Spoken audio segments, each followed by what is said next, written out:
Welcome to Audio Branding, the hidden gem of marketing.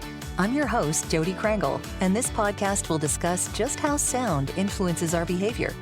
I generally talk about this in the context of advertising and marketing, but there are other places this is important too. I really feel that it plays a much more important role in our lives than maybe we realize. So let's delve a little deeper. Here's the first part of my interview with Kattie Laur. My guest today is Kattie Laur. In January 2019, Kattie launched Alpaca My Bags, a podcast about tourism controversies and ethical travel, and in August 2019 went on to start her own freelance podcast production and consulting business. She's been actively involved in podcast and radio production over the last 8 years, including founding a Toronto-based podcast network in 2015 called Wave Forum, editing indie podcasts and radio stingers, and developing her own podcasts and pitches. Today, she also manages the Toronto Women's Podcasting Network Facebook group as well. Kattie is obsessively passionate about listening to and studying podcasts, producing them, and creating long-lasting impressions through quality audio content, something I can totally get behind here. She's an advocate for the potential in the podcast medium and its room to be creative while connecting with listeners. Thanks for talking with me, Kattie. It's feeling a bit meta. But I think it'll be a lot of fun too, and certainly has a lot to do with sound and how it influences us, which is what this is all about. Yeah, definitely. It's so exciting to be here because you just introducing me like that and your beautiful, beautiful voice, it just reaches my soul. I'm glad. I'm so happy I can please you like that. That's great. I know radio has been a big part of your life, so I just wanted to ask you what your background was and maybe a little bit of your history with CBC.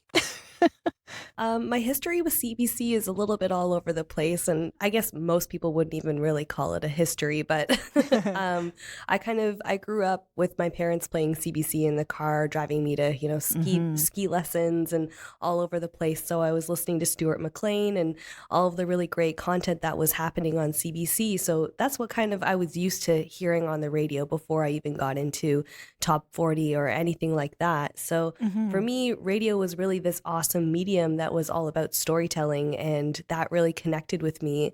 So yeah, that was something that I guess growing up with it, it just kind of hit me deep in the heart, and it was something that I always pursued and found that I was just constantly absorbed in it. Like if anybody talked during a radio program, I was like, shh, just stop. Like I'm trying to listen to this. So that was just something that I kind of was always pursuing. And then into my teens, I discovered this radio show on CBC called The Signal. It was hosted by Laurie Brown. And it was a late night radio show that played really kind of electronic and slow moving like music that would really just absorb you fully. And the host Laurie Brown was just this amazing host who could really paint a picture around how music tells a story and makes you feel a certain way. And I just loved listening to her show. Sure. So yeah, then I went into university and kind of was like, that's what I want to do. I want to be on CBC. I want to be George Stroumboulopoulos. I want all of these things. I can see why. And then I quickly realized I am not good in front of a camera. I just completely turn bright red and clam up completely. So I was like, all right, I'm right there with behind you. the mic is where I'm supposed to be. So luckily, CBC accepted me into an internship program at the end of my year. And that's when I got to work with Laurie Brown herself. It was really, really exciting. And I got a really, really great opportunity with them, working with Laurie Brown and CBC Music, just helping them develop their shows and directing the show and just really learning all the behind the scenes things about making radio that was, real. Throughout university, it was all just sort of fake radio shows that you're making. Sure. So CBC was just this very, very real experience for me. And then, coming out of it, I was hoping to get hired right off the bat. And it was looking pretty promising, and then it didn't happen. Unfortunately, all of the Jian Ghomeshi stuff happened at the same time. Yes. So CBC was like, we're kind of busy right now, not really hiring anyone. Yeah. Since then, I've applied to CBC, haven't heard from anyone. And then since then, have been dedicated to sharpening my skills so that, maybe I don't don't need CBC at all. Maybe I can just do this stuff on my own. So Mm-hmm. that's sort of been my relationship with CBC. It's a little bit bittersweet. Aw. I still love them with all of my heart, but Uh-huh. I'm not super dedicated to, having my life end up there anymore. Well, I guess you've kind of moved on to podcasting Yeah. in both creating and producing, it turns out. Yeah, exactly. And, CBC kind of made the same move. They've come out Mm-hmm. with some really great podcasts too at the same time. Mm-hmm. And, I really like their podcasts too. So it's something I've had my eye on them for a little while, watching their moves. And Uh-huh. I'm sort of following suit on my own sort of indie footsteps. So when did you decide that you could do podcasting professionally? It's kind of weird. Like, I guess there isn't like an actual moment, but it sort of happened to me accidentally. Essentially, it happened in the summer of 2019, like you said in your intro. Mm-hmm. At that point, when I figured out I could be doing it professionally, I had already started producing Alpaca My Bags in January, and it had been 6 or 7 months since I was doing that. And I was really, really into this podcast. And I still am. Like, I love this podcast with all of my heart. I love my host, Erin. She's amazing. She's a great writer and a great host and a great researcher. And I was like, wow, like, this is such a great team that we have. It's just me and her making this podcast. And then along with that, I was attending conferences like the Hot Docs Podcast Festival and PodCamp, Yeah. watching webinars. And I was just, for the love of podcasts, educating myself on all these things, because when I was in school, all we were really focused on was radio. So podcasts hadn't become this big, huge thing yet until I had graduated. So I was like, all this stuff, I have no choice but to learn it on my own. And I love it so much that, I want to learn it all on my own. So yeah, I had been doing all this stuff. And then sort of in the middle of the summer, I realized that people kept coming to me with questions and asking me about all these things to do with podcasting and saying, hey, Katie, like I'm thinking about making a podcast. Can you give me, like, how do I start? Or, hey, can you like tell me if this concept is okay? And then I also found that I was going to conferences and panels and listening to the questions that people were asking the panelists and then answering them in my head. And the answer that I was answering was the same as the panelist.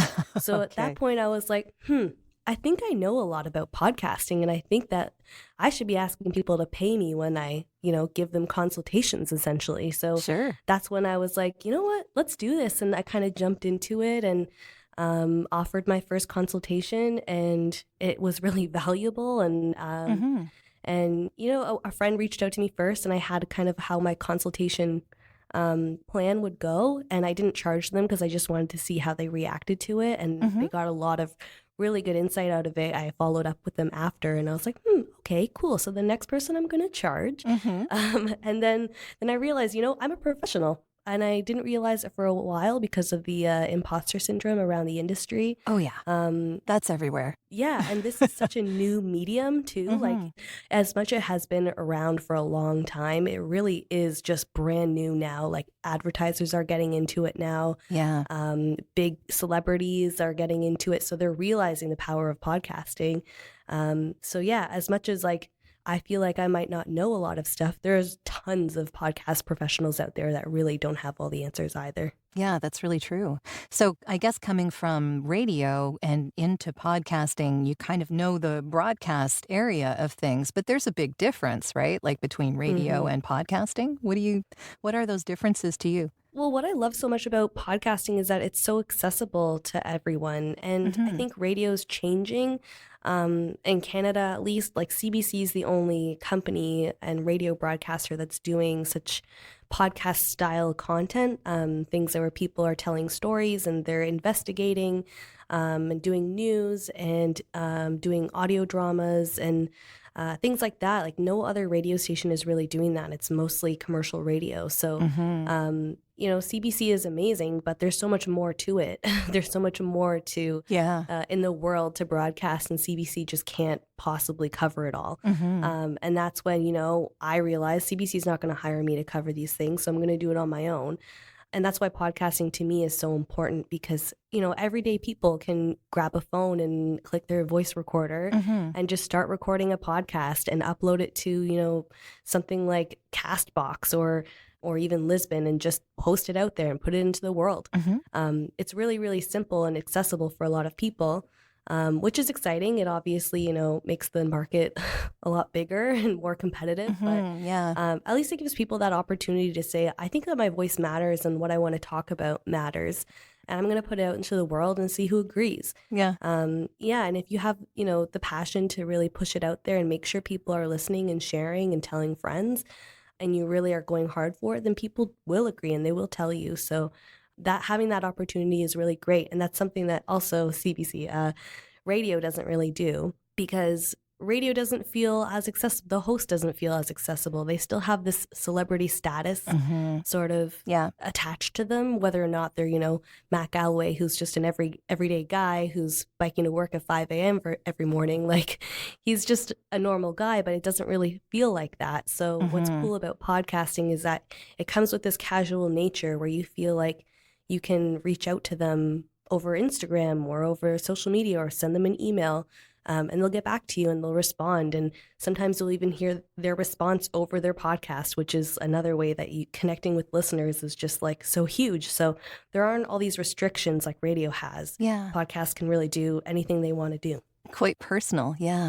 So what do you think podcasters need to know, either before they make something or as they're making something? Is there anything that you feel as someone who produces these that they should know before they start? Yeah, I mean, I guess it's different for a lot of different podcast producers. For me, like on a personal level, I feel like that any podcast that you do should, have some sort of purpose. And I guess it really applies in everything you do in life. So podcasts that I produce, I want them to be able to help people in some way. So Alpaca My Bags, for example, is there to help people rethink how they travel and treat the world a little bit better as they do travel, and think about how their experience as a traveler really varies from person to person. So I really like that aspect of that podcast, and I think it's really important because the way that we treat, the world as tourists and the way that tourists treat our worlds, they're things that we need to think about. We can't just go gallivanting around the world. Yeah, definitely. And just do whatever we want. So that's just, one example of how, like, I think that a podcast should be done. So if you're going to make a podcast, I would think about how it values your listeners. I would think about, would you want to listen to your podcast? It's always a good question. There's a lot of people out there who are like, my friend and I are so funny and we just talk all the time and everybody laughs at what we say and blah, blah, blah, blah, blah. And then they want to make a podcast that just revolves around them making inside jokes and that type of thing. And like, in the moment, that might be something really great to listen to. But when you listen back after you've recorded something like that, like, really, does it make much sense? And what is anybody getting out of it at the end of the day? Like, not a whole lot. It's a good question. So that's one thing that I've kind of written up in my, like, how to make a podcast kind of blog post that I've got, is to, does your podcast bring any value to anyone? Would you want to listen to your podcast? Like, why are your hosts likable? Those are important things to think about when it comes to your concept. And I think, like, the concept is the first place to start. If you're worried about equipment and all of those things right off the bat, like, I would just kind of scrap that, because equipment's easy to come by and it's not super, super expensive. You can find somebody like me who's sort of a freelance podcast producer who can make it for you. You can just record it on your phone if you want. You can do all sorts of things because podcasting is so accessible. So really, when it comes down to considering making a podcast, I would really, really try to develop your concept first and see, why is it so important? What's the purpose of your podcast and what are people going to get out of it? So that's like the most important part for me, at least. Yeah, that makes a lot of sense. In the context of audio branding, which is what this is about, I'm wondering, how do you work that into your podcasts? Does it play a role in the music you use? Do you use musical breaks or sound breaks, or does it play a factor in who you get to do your intro and outro, in even the people that are speaking on the actual podcast itself? Yeah, so for Alpaca My Bags, the brand around that podcast is ethical travel. Mm-hmm. We're trying to brand ourselves as the podcast that is critically thinking about travel. So that's something that we keep in mind every single episode. It always has to fit that theme because we want people to think about, this is the podcast that is my go-to podcast if I'm thinking about travel and what I need to think about before I, make these plans. So when it comes to what we're talking about in each episode, it always has to fit that theme. Mm-hmm. And if we find that it doesn't, or we want to do kind of a one-off, we'll call it a bonus episode. So we'll, acknowledge that it's not the type of thing that you'll hear every time. Mm-hmm. And then when it comes to music is kind of fun for me. I've sort of figured this out more recently, kind of since the end of the summer. Something that I kind of walked into in season 2 was I realized, some of our podcast episodes are way more fun than the others. Some of them are very serious, obviously, and they deserve to be serious and they deserve to be treated professionally and seriously. And the other ones, like one with Erin and her partner talking about travel disasters that they've come across and, almost pooping their pants on the road.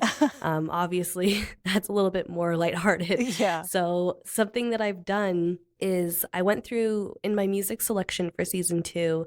I chose a couple options and made a couple folders for like beginning, middle, and end of each episode. So my beginning folder has a couple of options from lighthearted to softer and more serious options that I'd play at the top of the episode. My middle is middle of the episode and end is the end of the episode. And it's sort of the same for each so that I know I'm not just throwing in any music in there. I know that when somebody comes and listens to it, they can expect, one of 3 themes.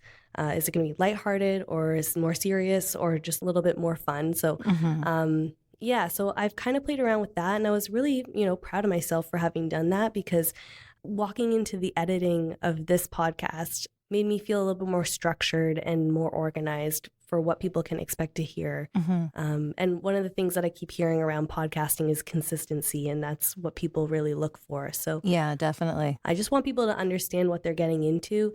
Having that same theme song for me doesn't always work because of how the topic can change. So for me, for my podcast, we don't have the same theme every single time. We have Erin off the top kind of talking a little bit about what the theme is going to be.